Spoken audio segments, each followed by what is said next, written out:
30 months ago, I used to do gaming videos about a game you might know called Fortnite. My videos were entertainment based and I made sure they were as funny as they get. So I stumbled upon this game. It was extremely entertaining. It was basically a gold mine for me. I made the video, I pressed publish, and it did below average views. But the comments were extremely positive. The like to view ratio was like 1/3. The clicks it got was basically my die-hard fans clicking on whatever I post. But the rest of them wasn't familiar with the game. They didn't clearly know what was the video about. Some of them gave the video a chance, but a huge chunk of them didn't. Even though it was a worthwhile video, but it wasn't broadly appealing. Let's say you're a gaming YouTuber and you made an extremely entertaining video about an extremely niche down game. No, let's go further. Extremely entertaining video about level 37's boss in an extremely niche down Xbox One game.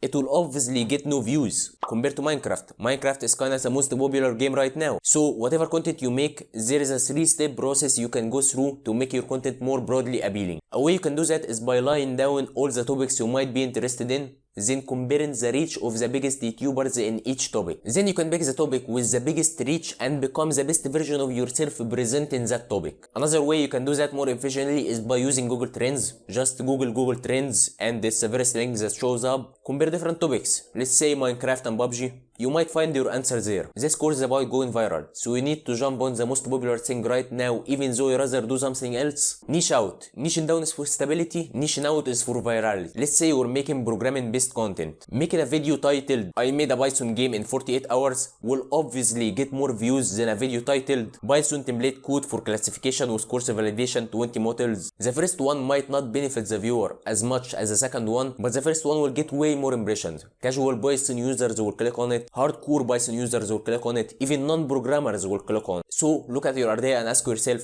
is there any way I can make it more broadly appealing? Is there any way for me to target a bigger chunk of an audience with this idea? Present the title and thumbnail in extreme simplicity. I saw this title and thumbnail posted in a Discord community a few days ago. It's a good idea. It's actually a really great idea. But looking at the title and thumbnail just to make you ask the wrong questions. Like, what does non-WCA mean? You might be familiar with it, but I don't know what it means. Your thumbnail and title must be like home for the viewer. He knows what to expect. It could be titled, Ranking the World's Hardest Rubik's Cubes Ever. It will get way more impressions. And I will see you in the next lesson.